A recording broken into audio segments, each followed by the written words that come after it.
In this video, I want to have a look at compound interest. So to start off with, I just want to compare the difference between simple interest and compound interest. So simple interest, we know, is when the interest is calculated on the initial amount of money that you invest, or the principal. Compound interest is calculated on that amount plus any interest that you've previously earned. So what that means is that with simple interest, every time period, you're going to earn the same amount of interest. Whereas with compound interest, you're going to earn more interest every time period because the amount that the interest is calculated on is growing each time. So it's really important that we understand the difference between simple interest and compound interest. In most situations that you come across in everyday life, things like bank accounts, it's mostly calculated on compound interest. There's very, very few instances where things are calculated with simple interest. But let's have a bit of a closer look at how it works.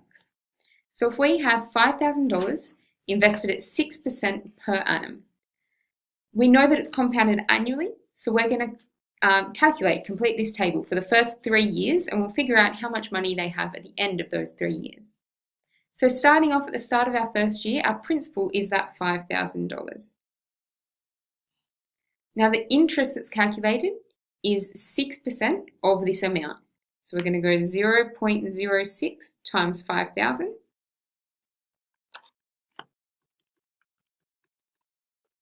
We'll end up with $300.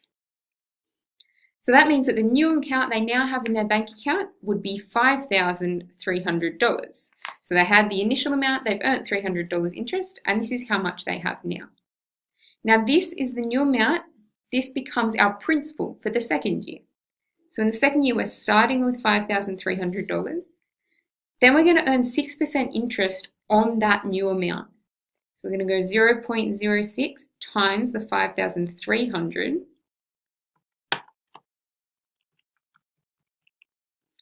And that'll give us $318. So if we add that on to the 5,300 that we had at the start, now at the end of that year, we have $5,618. So we'll do it for one more year.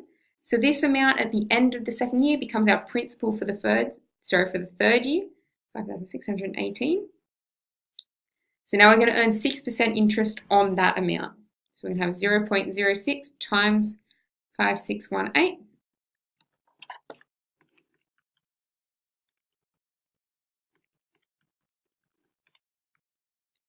Give us $337.08. So we'll add that on to our principal at the start of the year.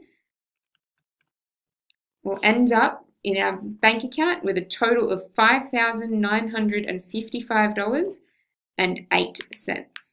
So at the end of the 3 years, this is how much money we have. So what we were talking about before is the interest earned at each time period increases. So you can see in the first year, it was only $300 interest. The second year we earned $318, and the next year we earned $337.08 interest. And that's because it's calculated not just on this initial amount that we first put in our bank account, but it's calculated on that plus any interest that we've earned so far. So that's just an introduction to compound interest.